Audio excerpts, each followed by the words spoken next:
Here's a secret from Arm & Hammer for fresh-smelling cat litter. My name is Joanne. I have 2 kids, 3 cats, and I just tried Arm & Hammer Ultra Last cat litter, and it's been amazing. This litter is magic. It has just made my house smell cat-free. Ultralast has powerful odor destroyers, plus every granule is coated with baking soda to give you longer-lasting odor control, even if you miss a scoop. I'm definitely switching, and thanks to Arm & Hammer Ultra Last, I can have my cats without the litter box smell. Switch today, be odor-free tomorrow. You're listening to the AFTERBUZZ TV Network. Now, the largest new media platform on the web and your #1 source for after-show entertainment. Very good, Dean Johnson.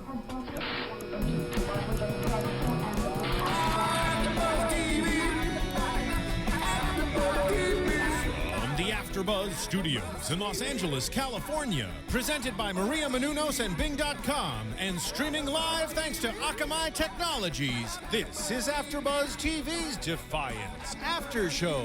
We'll break down tonight's episode and get you all the latest news and gossip. And now, another post-game wrap-up show for your favorite TV show. It's AFTERBUZZ TV's Defiance After Show. Hey everybody, Bing is for doing, and we are doing another Defiance After Show. I am Matt Lieberman. We are doing episode 110, The Bride Wore Black. Joining me as always is the fantastic Mr. Scott Moore. What's up, everyone? And the irreplaceable, unrelenting, powerful Nando Velasquez. Wow, you got a lot of adjectives. I have a lot to live up to. I know. Yeah. I have a lot to I don't live have up as much. to. Well, I have a lot of faith in you, Nando. Oh, we boy. have a special guest tonight We on the do. show. Nicole Munoz, who plays Christy McCauley, is going to be calling in a few minutes. And what an episode for her to call in. Yeah. Exactly. Yes. We finally got to see the much ballyhooed Macaulay Tar wedding. Yes. Mm-hmm. Like and the it was- Hatfields and McCoys. Shotgun Yeah. wedding, practically. Exactly. But, crisis averted, at least for now. Yeah. We saw some plans foiled, some deaths, Oh, yeah. a lot of backstory. This was a great episode. Flash- Really, really was. Yeah. So much deliciousness. I just want to eat it all up right now. I'm like, I oh, know, but I feel bad for you, Scott, I know. because your all-time favorite gal pal, Miss Mayor Nikki, is no longer with us, and I am sorry. I know that was rough for you to see. Yes, it is incredibly rough. May she rest in peace. Maybe she'll come back He was somehow. professing his love to I her was. before her final I'm scene. like, why can't we go ahead and have a quick said- shotgun wedding after the Macaulay Tar wedding? said, That's how much I love her. Scott said, I love her. I said, well, why don't you marry Why her? don't And you he marry said, her? well, maybe I will. and then she poof. died. And then she died. Ugh. Yeah. She My heart is drove. broken. She drove her classic '50s car into smoke. Apparently, she drove it into the smoke field and killed herself via crashing into smoke. Well, let's say it was fog and she couldn't see where she was Sure. going. But like it didn't look like a serious crash. I mean, if Nolan and Tommy really bought that she Tommy doesn't look like he bought it. no, So there you go. it doesn't add up. Tommy, It does not. Yeah. Tommy going from Watson to Sherlock Holmes there. He's like Exactly. all curious. He's Yeah. up on it Yeah. now. So until Nicole joins us, I think we should start just by talking about this case. We got a nice, It's a nice caper. nice cracking mystery that gave us a lot of backstory. The murder of Hunter Bell, Kenya's ex-husband, and the original owner of the Need Want before it was a house of hookery. Yeah, that's a hookery. Maybe it was a house of No, it was- hookery no, too. it was a nice hotel. We just didn't see that. It was a fancy hotel and hear restaurant. that we have Nicole. Nicole, are you with us? Yes, hi. Oh, hi. Hey, happy birthday, by the Yeah, way. happy birthday. Oh, thank you very much. It's Yeah. been such a good day. Yeah, you Yeah. turned 19 today, right? Yeah, I turned 19 and I got married. It's been a productive day. Yeah, been it has been. encouraging. You've been very busy. Very, very busy indeed. Well, happy birthday, and thank you so much for taking the time out to join us. Yeah. You're calling Oh, us, my pleasure. and you're calling us from Vancouver, so you can drink too now. I can. I am legal now. Yeah, legal look in at that. Canada. Yeah. You guys are shooting season 2 right now, is that right? No, not yet. Not I yet? haven't started yet. I think we're looking mid-August is when we're starting. Awesome. Well, We so can't wait. Yeah, this was such an awesome episode. I'd love it if you could just tell us what it was like shooting it, and what you thought of it now seeing it finished. Yeah, well, honestly, I haven't even seen it yet because man. it airs at 7 here in Vancouver. So instead of watching it, I'm on the phone. but I have seen parts of it because I did the ADR for it. But I can tell you that this was by far my favorite one to film. Not only because of, the dress itself is amazing. The costume department has put so much work into that, into the gown. And, I think you can really tell on camera. But the special thing for me about the episode was the scene where I'm walking down the aisle was literally the last scene I filmed of the whole season. Oh, wow. And yeah, exactly. So it was really touching for me to film it, and it really meant so much. It was just such a good wrap up for everything. And I just, walking down the aisle, I was crying and smiling and crying, and you can't see it really in the show because they do it so briefly, but I am just really trying to hold it together because I'm walking down the aisle and I see Grant Boland, and I see Stephanie, and I see Jamie and Tony, and then Jesse standing at the end there, and I'm just thinking, this is the last time I'm going to work with these people, maybe, because we didn't know about season 2 yet, and it was just such an emotional scene, plus in reality for me too, but I absolutely loved it. Well, I can't wait for you to actually see the whole sequence because it's just such a beautiful, beautiful moment. You make on a the beautiful show. bride. You really do. Oh, thank you very much. Also, for the soundtrack, I don't know if you guys noticed, is amazing. It just came out now. It's on iTunes and on Amazon. Yeah, the Yes. CD came out last week. Yep. Yeah, exactly. And the music for the wedding, I think, is just phenomenal. They played it for us as we walked down the aisle, and that just added to the emotion. It just all came together so beautifully, I think. Yeah, very, very much so. So I have to ask, did you get to take the Tilo home? I know you didn't get to wear it, but that's a pretty sweet piece of hardware. It is. It's pretty cool, but sadly I didn't. I guess that's how it works in the TV series. They'll keep it until maybe the final season. Maybe I'll be able to be like, can I please have it? But not yet. But Now, it was really cool. I definitely took a lot of pictures with it. I'll tell you that much. Now, did you shoot the scenes out of order, or is this your last episode this season? No, it's not my last episode. We filmed 11, 12, and then 10. Oh. It was just how scheduling ended up working out. Interesting. So, yeah, that's why. I'm in the other 2 episodes as well. Okay, Great. terrific. So what do you think of the big reveal this episode? You're on the show. I'm sure you're also a fan of the show. When you found out that Nikki is an indigene and then she gets murdered. A lot of crazy stuff my happened. sweet Nikki is gone. I'm still getting over it. Scott's a big Nikki I know. fan. It's pretty sad. Even just reading her, as soon as I heard that Nikki was gone, I was like, oh, you knew she was so nice to work with, and it was sad, It was like a member of your family passing away almost. But of course, she's still alive. But it was. She's just out of a job. It was, there's a lot of reveals. You're right. This episode is a really big episode for a lot of secrets come out. But I love it.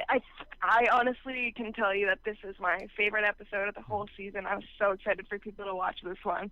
It just has the most plot twists I found, and it's just the most surprising one for me even to read as a script, because I read the scripts way before everyone else, and I did not see Nikki.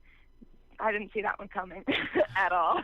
But well, she's so evil, though. She's evil to begin with. I didn't expect her to be the culprit of the Hunter Bell mystery, but yeah, so evil anyway, and so deliciously evil. Yes. Yeah. I know, she plays it so well. She's so sweet and kind. And evil. You're like, how does that work? Yeah. So your character. So obviously your character is in this Romeo and Juliet type of scenario with star-crossed lovers. Star-crossed lovers. But it's really nice because it's very grounding in a sci-fi world, especially this kind of world where so much is going on. Are you a fan of sci-fi in general? Is this something that you follow generally in your real life? No, I don't tend to watch sci-fi very often. I mean, now that I've lived in Defiance and I've sort of gotten a feel for the genre, I've started getting tastes of it. But I've never even been that big of a TV watcher. But sci-fi has been my favorite genre to work in, just because the scripts and always the prosthetics and the storylines are just always, I find, really interesting, and just there's just so many layers to any sci-fi story, really, that I have worked on. I mean, I did Stargate Atlantis and Hemlock Grove and Defying Gravity and Sanctuary and now Defiance, and those have all been, my top projects to have been working on. Yeah, it's such an interesting episode, because when you take away all of the sci-fi stuff, and if you forget that they're aliens, it's actually a really wonderful little story about family values and traditions, and it's a riff on interracial marriage, interclass marriage. The romance between Alec and Christy is just so complicated. They're being pushed together and pulled apart by these crazy powerful forces. Very true. There's so many human stories in this alien world, if I can put it that way. There's just a lot going on, and especially for Christy and for Alex Hart, just their love story is very Romeo and Juliet, but I find it's way complicated, and there's so much going on. And as you said, there's being pulled and pushed from different sides and different forces and different powers, and even within themselves, not even for Christy, there's Stama and there's Tony putting pressure on her, and then there's her father, Rafe Macaulay, putting pressure on her, but then there's also herself. I feel like there's times, I'm sure, that she's laid in bed and has actually wondered, is this what I want to do? And I don't think she can really decide just yet, because she has so many people telling her yes and so many people telling her no. I feel like she's, as strong as she is, I feel like she is a little worried about it, but she does love Alec. That is. I'm curious. I'm curious why though. What did she see in Alec? We saw in the pilot, she thinks that he's handsome, and they're flirting at this party, which the timeline here is about 4 months. It's a very brief engagement. What does she love about him? What does she see in him? Exactly. It was never established if that was the first time they met, or how, that might come in maybe season 2. Maybe we'll find out more about that. But really, what she sees in him, what I chose that she saw in him, was really how new he was, how new and exciting. Christy's all about the new world. She's all about integrating into different cultures, and just the fact that he's Kazakhstan, I think that really intrigued her, and the fact that he seemed open to humans, and wasn't like his father and isn't repelled by humans. He actually was willing to accept her and be friends with her, and then eventually fall in love. That's another thing. I think Christy's a very lonely girl. She was raised by a father and 2 brothers. She never really had friends. Yeah, and then there aren't many other girls her age. Yeah, she if doesn't have any, a lot of female influence at all, really. In Defiance. Yeah, she doesn't have a well, mother that's the figure. thing. You don't see any. For Alec, you see some teenage boys, at the bachelor party, and he's a good circle of friends. But Christy, she's always alone. She doesn't have friends. That's amazing. And I think, I was gonna say just because your scenes with Jamie, with Stama, were so great. And I guess looking at it in that angle, as her being, I guess, the dominant female figure that you see from both families, it just puts a lot of perspective into it. Yeah, it really does. And, that's, I think, the most powerful thing of that scene is, for Christy, she looks up to Stama. At first she's kind of weary of Stama, especially that scene, I believe, is episode 2, at Christy's work, and she's telling her about, how she basically murdered her supposed-to-be husband, and but then, she looks up to Stama. Stama is a woman, and she has a successful relationship, and she's doing well, and, in Christy's eyes. And Christy never has had a woman to look up to, really. She has Amanda Rosewater now, and I'm sure when Nikki was mayor, I'm sure she looked up to her then too. But Stama she wasn't just mayor; she was also kind of almost mom. Yeah, it was quasi stepmommy. Yeah, it's very almost stepmom, and that's, especially in this episode, that's really what I find the feeling is Stama's basically becoming Christy's stepmom, and we don't know how that's going to pan out. Will Christy end up more like Stama? Will she end up seeing through Stama and seeing what she's doing, and then you know, rebel? Or that's such an interesting idea. Like we see that Stama has a positive influence on Christy, but if she starts learning the wrong lessons from that side of the family, like imagining Christy, you know, recognizing the amount of power she has, like if Rafe ever, you know, puts her back in the wheel for the mines and she realizes, oh, I have power, and starts wielding it, I would be afraid of what she could do. Well, that's the thing. And so if Christy finds out that she has all that, if she ends up getting all that power back and she's looking up to Stama and Stama's giving her advice and she's taking it, I mean, just think of the possibilities of the storylines that could happen. And Nicole, where are you hoping to see your character go in season 2? Now that we know that now it's coming back, where would you like to see Christy go? You know, I haven't seen anything of scripts or anything. This is just me wishing. I really kind of would like to see her really follow Stama's footsteps and become sort of mini Stama. I feel like, because I want her to kind of realize that that is the power she has, and then I feel like that would create tension between Alec and Christy, because Alec, you know, and his in the caste and religion, basically, women aren't thought of as equals. And so if Christy realizes that she has that much power, but she's kind of being looked down upon by Alec, I feel like that would cause a lot of tension. That would put the marriage in jeopardy. And there's so many. I've spent nights thinking about this. There's so many different possibilities. And that would possibly also put you at odds with your dad as well. Yeah. Taking on more of a. There's just so many ends that could be played by this.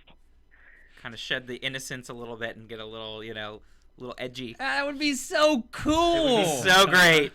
Love that. Exactly, because Christy was played very innocent this whole kind of season. You know, she's very young, and as strong as she is, she's also very naive and, you know, wide-eyed. And I really want to see her grow and become strong and realize how strong she is and just use that. Totally, because more often than not, you know, all these other people are saying who and what Christy is and who and what she can and can't do. She's very reactive this season. She doesn't get to act too much other than to have opinions, and I want to see her change the course of events in Defiance. Yes, let's see that for season 2. Okay. I would like to see Christy take the wheel. That is what I would love. Now, you said you haven't seen any scripts, but when do you start production again? The production really starts beginning of August. I start filming mid-August is what I was told. So I'm moving to Toronto around August 1st is what I'm hoping. And then we'll take it from there. I really haven't heard all that much except for be prepared to start mid-August. I do know that Defiance is going to make a return at Comic-Con this year. Do you know if you're going to be a part of that festivity? I don't know if I will be. I feel like it might end up just being, you know, the top 7 or 8. Oh. But I would love to be. I will try to weasel my way in there. Have you met a lot of fans of Defiance out there where you're at? Do they have anything to say about you and your character, or about you being on the show? You know, it's really cool. I have been able to see a lot of them. Some of them write me fan mail, and I write back, and it's really cool. And you know, I interact with them over Twitter a lot, and I started a Tumblr, and with that, they can send me messages, and a lot of it is like really positive about my character and how I'm playing Christy and where they want to see Christy go. And it's just so cool being able to see a fan's input of the show and of even my acting, or you know, of how Christy's doing in the eye of a spectator, because I have a whole different perspective on her, because I know I've done all my research on her, you know, except for someone that only sees her 1 hour a week, you know. And it's just really cool to see what they think of the show, and I just love hearing from fans, and it's just been an amazing experience. That's why I'd love to go to a convention like Comic-Con, just to be able to see them face to face. Yeah, I'm sure that must be cool. You know, imagine people maybe dressing up as Christy at a place like Comic-Con. Yeah. Boy jeans and a pink shirt. There you go. Totally. So I'm really curious, because is it much different to kiss a Castathan than to kiss a human? Not too much different. Uh-huh. The only difference is you have to be really careful that you don't get white makeup on your lips. Awesome. I was curious about that. You always hear about the people who are the aliens and the amount of work they have to get done, but you never really talk to anybody who has to interact with one. Yeah, and not screw up the makeup. Exactly. You know, it's be careful. Don't touch their face. Don't touch their hair because it'll come off. You know, stay right in front of them because they have tunnel vision, kind of thing. And if you kiss them, go really lightly because you're gonna end up with white lipstick. That's the ground rules of hanging out with the cast of them. That's the ground rules because they're just they'll also have to start bathing again. Exactly. All the time with the bathing, these castathons. They just can't get enough. Yeah, they just always hang out in their bathtub. Well, wouldn't you if you had that kind of bathroom? It is a sweet bathroom. It is. Pardon? If you had that bathroom, wouldn't you just hang out there all the time in just the infinite white room? That's true. You know what? It's a pretty cool room. I've definitely, on set, I've definitely taken my lunch and just sat down in that room and just been like, oh, I can see why they like it here. It's got to be so clean, though. I'm surprised they let anyone eat in there. Yeah, they don't. Uh-oh, did we get you in trouble? Hopefully no one's listening that's going to get you in trouble. Yeah. Okay. No one's listening to this, right? Just a couple thousand. Yeah, just a couple million people That's weekly. all. Internationally. Yeah. That's all. Whoopsies. No pressure, though. No pressure. It's all good. You know, we had Grant Bowler on our show a couple of weeks ago, who's awesome. We had a great time with him. But one of the things that I think fascinated all of us about him is considering this is how many episodes are we in? 10? 10. Yeah, 10 episodes.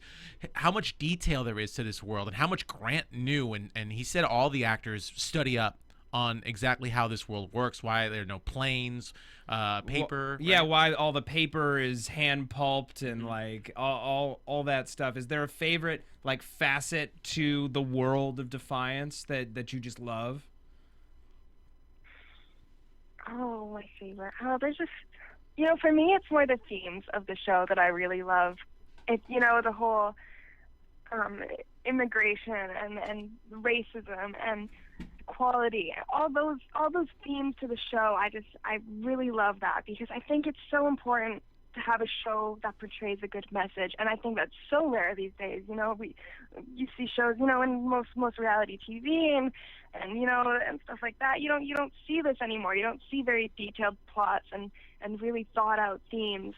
And Defiance, I think, really gives the viewer that experience, and I think it's so rare nowadays that it's a gem. It's a gem of a show, and I'm so lucky to be a part of it.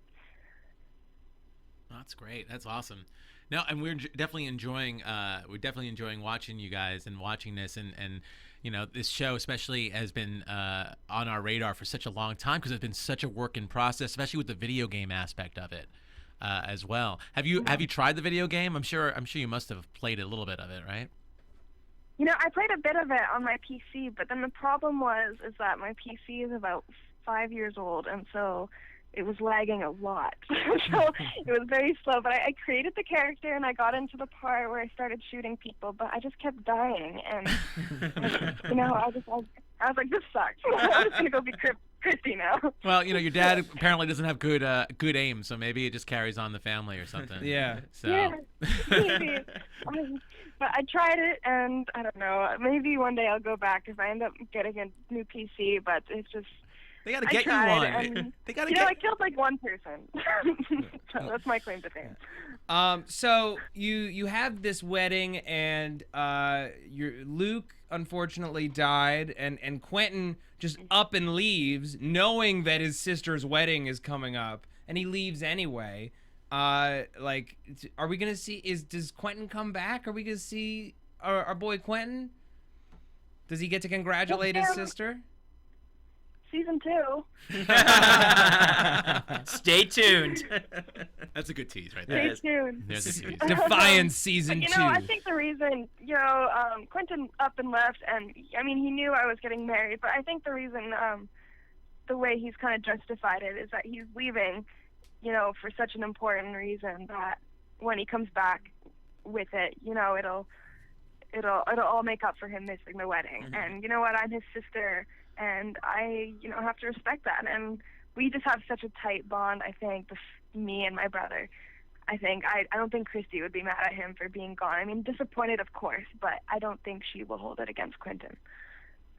All right. Now, I'm curious on set. Like, how was on set life for you guys? Do you have anything you want to share? Like, any fun traditions you guys did? People you enjoyed hanging out with? Any kind of hazing silliness going on set? Yeah, of course. I mean, we became a family within 24 hours of meeting each other. I've never experienced a cast this way. It was incredible.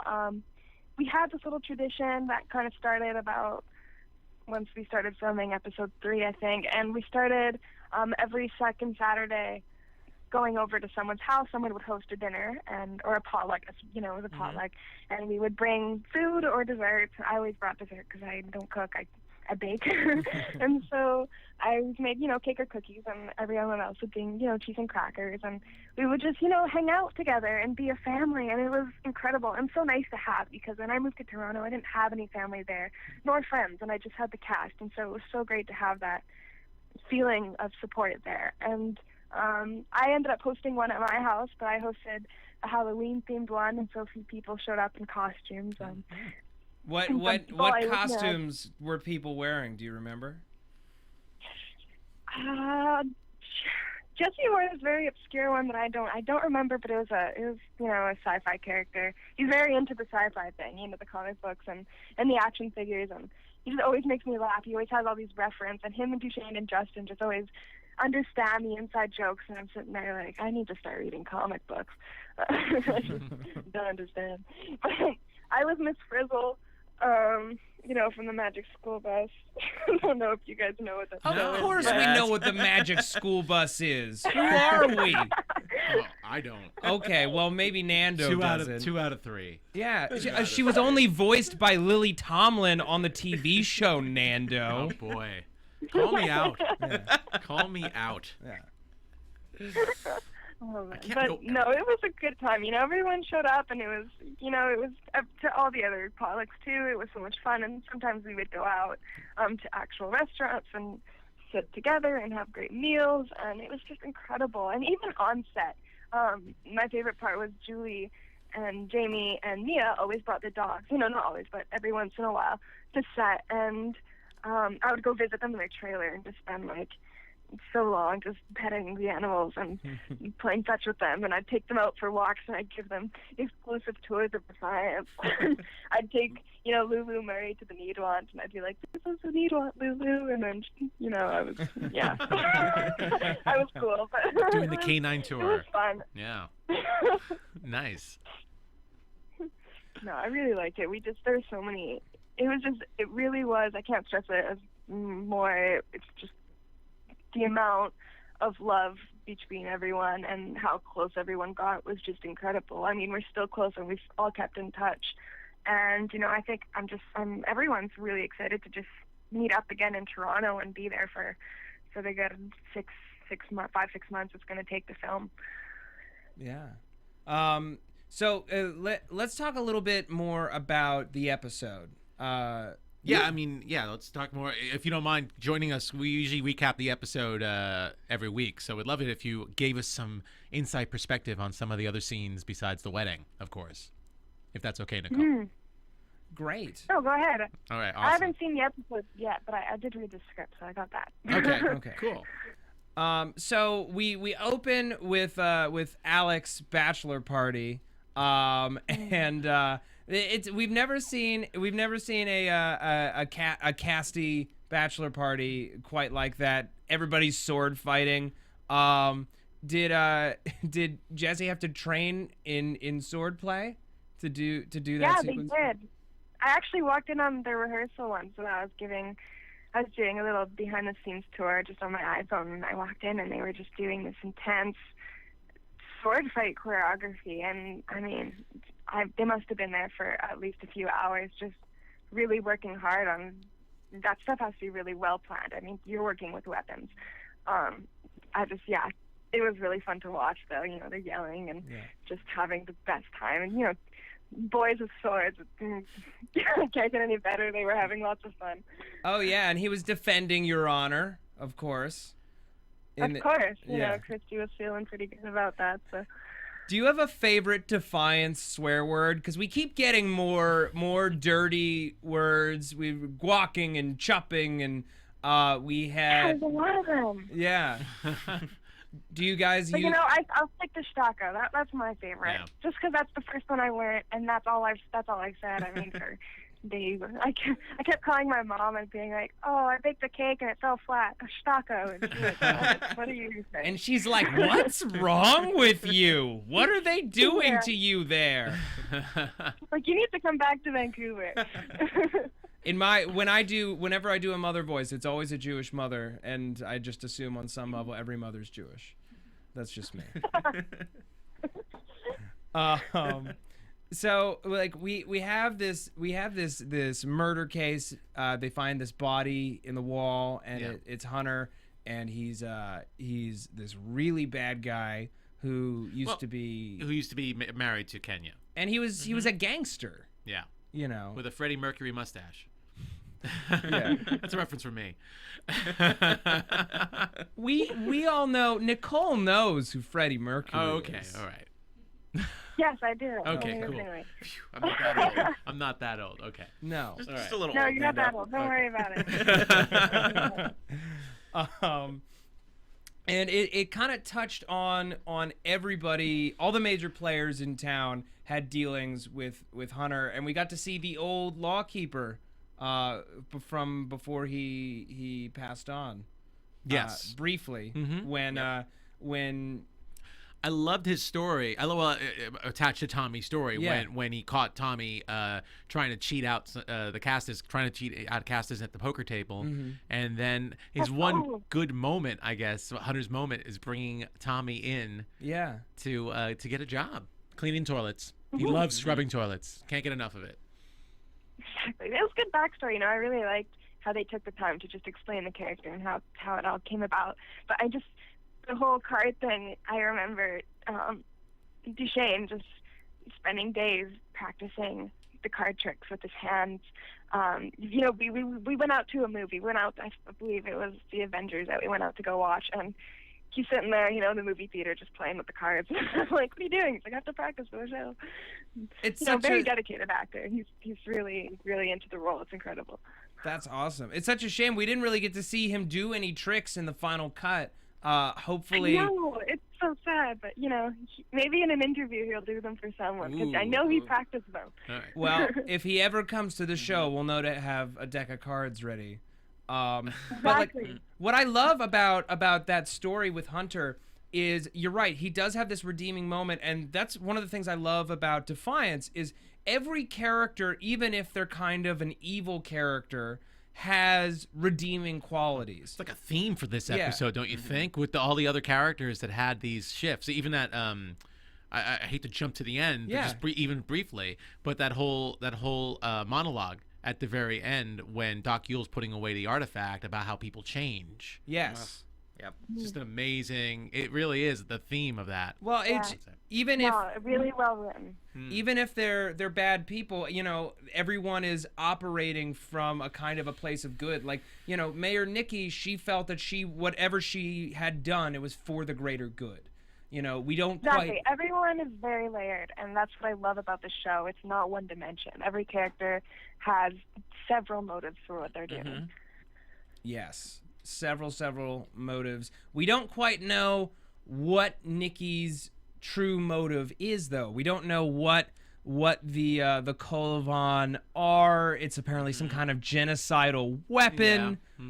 Like, and now we don't know what Yule's. Sure you'll find out. Yeah, we're gonna say now we don't know what Yule's goal is too. Like, Yule. Well, we're skipping ahead, but let's talk more about Hunter, I guess. Yeah, sorry, I just wanted to bring that monologue because I just thought, it ties in really nicely to it. So good. It was such a good monologue. I know. But I just love all these Hunter scenes, too, because what was interesting about Hunter is his first flashback was such a redeeming, like, he ended up being kind of a good guy. But then you see him, and he's beating his wife. He's beating his wife. Yeah. He's cheating people. He's threatening people. Yeah, he's extorting. He is like a mean right hook. Yeah. when he's fighting Daytak. Mm-hmm. But like everyone in town had a motive for killing him. In one of those true like murder mystery it's like, things, who done it? Everyone's got a motive. Yeah. I'm surprised you didn't have a motive. I'm surprised Christy did not have a motive for this. Yeah. Me too. I'm surprised he didn't get interrogated. Come on now. He stole Christy's ice cream at age 3, and she swore.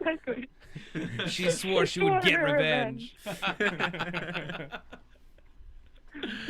But yeah, I mean, really, I just loved, Daytak and Rafe teaming up in one of those flashbacks. Rafe actually standing up for Daytak, which was so interesting, especially considering we just saw that other scene. There was another scene with Daytak pretty much say, "I hate all humans," and you know they all look alike to me. And there's pink skin. Yes. The smell of it sickens me. And Rafe figuring out what the intentions for Daytak were to have Christy and Alec marry. I just love that scene. Yeah. Oh yeah, so juicy. No, it was definitely just a power struggle, that scene. It was really who was going to come out with the power, and I kind of think Rafe did, in my point of view. Oh, he absolutely did. Yeah, for sure. And I think that was really cool because, at first, throughout the whole season, I kind of thought, Rafe thinks he's in charge, but really there's someone, Daytak, really leading it, and then he finds out the motive, and then now he's got the power, and it's just, I love watching the power shift between, very important characters, especially in Defiance. Yeah. I'm just going to take a quick second to talk about, Nicole, real quick, a movie that the creators of AFTERBUZZ TV released earlier this year. It's called The Adventures of Serial Buddies. It is now available online on iTunes and on the website serialbuddies.com to stream, to rent, to buy. It's $4.99 to rent the movie, $5.99 to purchase the movie. It's really funny. And it's chock full of cameos. Henry Winkler is in it. Maria Menounos is in it herself. Kathy Lee Gifford, Beth Bears, Christopher McDonald, Christopher Lloyd, Artie Lang. It's a super funny movie, and a lot of people have asked us, hey, I love AfterBuzz. How can I support what you guys are doing? You give us free shows, and I love your programming. This is one way to give back, and it's a pretty awesome way, considering that you get a funny movie and you're helping us stay on the air and keep giving you amazing interviews with people like Nicole, who's been so awesome. Yes. That's all I want to say. So there you go. Right. Yeah. Rent it or buy it today. Yes. So I guess the big reveal. I guess we should get into the big reveal because we are running a little short on time. Yeah. All about Mayor Nikki, who's an indigene. What? Oh, mind boggled. Which amazing, because you actually, Matt, predicted it a couple of weeks ago when we found out about these covert indigenes. Yeah, I called it back then, and I'm remembering that now. I'm like, go me, go me, everybody. Well, props to you. I didn't even catch that. I was reading that script in a Starbucks, I remember, and when I found out the reveal, I gasped, and a few people just turned and looked at me, and I was like, oh, yeah, never mind. But then it begs the question: what do the indigenes as a race know that everyone else doesn't, and why is that? Actually, because indigenes are extremely intelligent, and that's a very big, gives them a lot of power, and it's there's a lot to play with there with scripts, and I think you'll just wait and see, and it'll get interesting. Yeah. Well, here's my question now. So Mr. Birch is dead. I say we dig up Birch's body and we find out if he was human or if he was an indigene.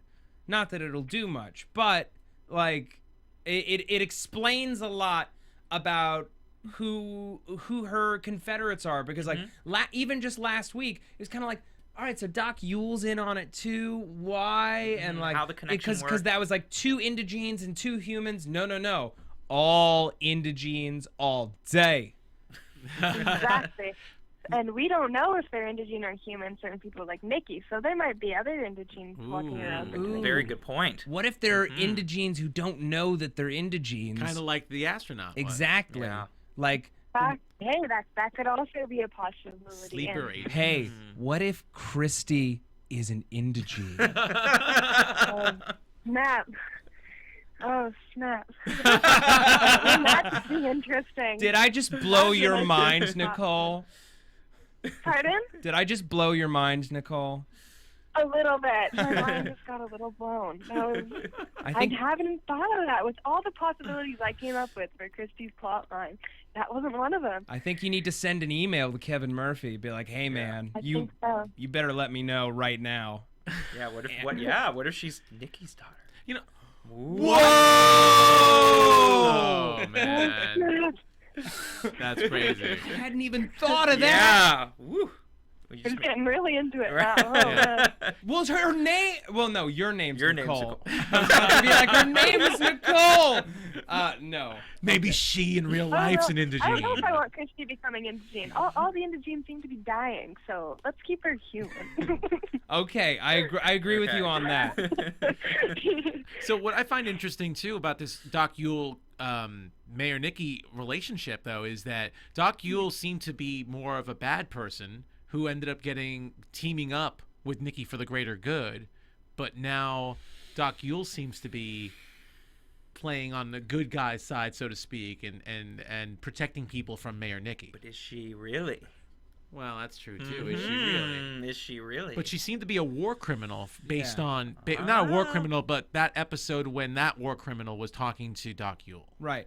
I don't think it's entirely about the people. Yeah. I think she has gone to great lengths to change her fate and to change her role in society. And she takes great pride in the fact that she's now a healer and someone who helps people. And Nikki's actions are endangering Yule's spot. The more things that Nikki does, the more questions are going to be asked, and there's going to be an investigation, and there's more of a chance that Yule will be found out. She just wants to be left alone and heal people, until she goes into old age. I think it's a more selfish thing. Well, as long as she keeps her attitude. Yes. No, she wants her she wants Nikki out of the way. Yes. But I don't know. She's kind of power grabbing in my opinion too. So who knows? Yeah. Unfortunately, we do have to wrap up. Nicole, thank you so much for joining us. This has been so great. Oh, my pleasure. I had a lot of fun speaking with you all. And have a happy birthday. Yes. Can you tell the people at home where they can find you on Twitter and maybe give us the Tumblr account as well? Yeah. Yeah. My Twitter is @NicoleMunoz94, and my Tumblr is itsnicolemunoz.tumblr.com. Oh. All right. Thank you. Fantastic. You can also get me on Instagram too, which is just @NicoleMunoz, and the Facebook is Nicole Munoz Official. All But right. yeah, you can find me on all those. I'm on all the social media. Awesome. There we go. You are patched into the network. Yes. I sure am. Now, I just want to. We do a segment called predictions at the end of every episode. Now, I know you know what's coming, but do you have any predictions or hopes for the second season without spoiling anything for us at home? Very general. I just hope there's a lot more plot twists and a lot more mystery, and I hope a lot more character development with a lot of the characters we only got tastes of in this first season. That's what I hope. All right. Okay. Well, that sounds like a prediction that I think is going to come true. Yes. Let's hope so. I like to think that. Yeah. Fingers crossed. All right. Thanks, Nicole. Thank you again. Thank you. All right. Pleasure talking to you. Yeah. Pleasure talking to you too. All right. And have a great birthday night. Thank you. I will. I have some salmon waiting for me. So I get to all right. go Go. eat that now. Yes. Go eat. right. Go get them. Enjoy. Thank you. Nando, predictions. I predict. Your AfterBuzz TV prediction. I was gonna say I predict I hear a sound cue. Well, you know what? Now that Nikki was apparently trying to collect the artifacts for the greater good to protect this genocidal weapon from getting into the wrong hands, leads to believe who's going to be the next one to get it. And you would have to think that somebody who would put it in the wrong hands is going to get it. So I'm going to say my prediction is it eventually goes in the hands of Daytak. All right. That's what I'm going to say. And maybe while he's running for mayor, if he wins mayor and he gets the artifact, he can get those mines and get cracking on that, on whatever it is down there, that genocidal weapon. So that's a pretty far-fetched prediction, but I'm going to go there. That's what I'm going to say. No, but it's a good prediction because it's very possible. Yeah. I liked what I said earlier. Let's make Nikki Christie's mom. Let's have an unraveling of deeper things in season 2. But also, I don't think Doc Yule is as good as she claims to be right now. I think there's more of that, and she's kind of consolidating her power now, and she has her own motivations here. So, okay, it's not as good as she looks. Well, when it's like a genocidal weapon, right? And it's also a terraforming weapon. You know, can it like when it's wiping over the planet, can it also change living creatures, namely humans, into another race, or just wipe them out entirely? You know, that's definitely a question that needs to be answered. I think that we saw briefly in the coming soon previews bit that we saw Daytak sharing a drink with an E-Rep member, or the Ofen Tennity's boss. So he's getting in bed with E-Rep. They're going to back his play for mayor. Yep. Is it going to happen? We don't know. I'm excited. And I'm still Team Amanda. Yeah. Team Amanda. I want more secret Indigenes. Yes. Way more secret Indigenes and more action. And we're going to have Grant Bowler back with us next week, which is super exciting. Cool. Awesome. He was awesome the first time. Yeah, definitely tune in for that. Nando, where can the people find you? They can find me on Twitter at NandoVel. I think I'm on Instagram too. I got to use that more, at NandoVel. And yeah, those are the best places to catch me. And then you can also catch me here for Falling Skies and Arrested Development. And I think that's it. Yeah, Hannibal's done. So those two. And you can find me on the old Twitter at sman80, SMAN80. I don't even know what I do on Instagram. And here on Sunday nights, True Bloodin' with everybody. You gotta love the True Blood after show. All right. And you can find me on Twitter at Matt Lieberman. That's MattLieberman. You can also find me here at AfterBuzz TV on the Under the Dome after show, which starts tomorrow. The first episode airs tonight. I say you should all watch it. Brian K. Vaughan wrote it based on the Stephen King novel, and he like Brian K. Vaughan, writer for Lost. He wrote the whole season. Really, really exciting. I hope it's going to be a great show. I will be watching. And thank you guys for listening. We'll see you next week. And thanks to Nicole. Yes, thank you, Nicole. From Bing.com, executive producers Maria Menounos, Kevin Undergaro, Phil Svitek, and the entire AfterBuzz TV staff, we would like to thank you for listening to the AfterBuzz TV network. To watch or listen to other after shows and post comments or questions, be sure to visit AfterBuzzTV.com. I'm Sir Richard Wentworth, and this has been a presentation of AfterBuzz TV. Buzz you later. The views expressed herein are those of the hosts only and do not necessarily reflect the views of AfterBuzz TV or its owners or principals.